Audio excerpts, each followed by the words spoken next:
Hi friends, అందరికీ నమస్తే అండి. అందరూ ఎలా ఉన్నారు? బాగున్నారా? ఈరోజు మా ఇంటి వంటలు ఏంటో చూపిస్తాను, వచ్చేసేయండి.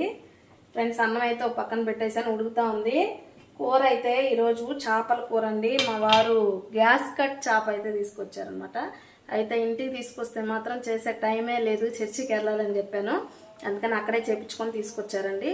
దాంట్లో ఒక 4 ముక్కలు తీసి ఫ్రిడ్జ్లో పెట్టుకున్నాను, ఎందుకంటే ఫ్రై చేసుకోవాలి. అది కూడా నెక్స్ట్ వీడియోలో చూపిస్తా. అయితే ఈరోజు నేను యూట్యూబ్లో చూశానండి, ఒక ఛానల్ వాళ్ళు చేస్తుంటే వంకాయలు కూడా వేసి కూర వండారనమాట. అది నాకు వెరైటీగా అనిపించింది, అందుకని నేను కూడా వండేద్దామని ఈరోజు ఆ స్పెషల్ అయితే పెట్టుకున్నా. చూడండి, దగ్గరికి చూపిస్తా. చూసారా, ఇప్పుడే చేప ముక్కలు అయితే వేసాను, వంకాయలు కూడా వేసానండి. ఇదిగోండి, ఇప్పుడే ఉడుకుతూ ఉందన్నమాట. ఫ్రెండ్స్, ఈ వీడియోని నేను లాంగ్ వీడియో కూడా చేశానండి, తప్పకుండా చూసి లైక్ చేసి వెళ్ళండి ఫ్రెండ్స్, సపోర్ట్ చేయండి.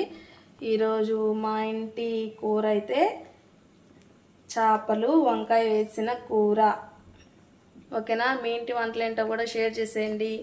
అలాగే అందరూ హ్యాపీగా సంతోషంగా ఉండే రోజు ఆదివారం, బిజీ లైఫ్లో ఖాళీగా ఉండే రోజు అనమాట. సో అందరూ ఎంజాయ్ చేయండి. వీడియో నచ్చితే లైక్ చేసి సపోర్ట్ చేయండి. బాయ్.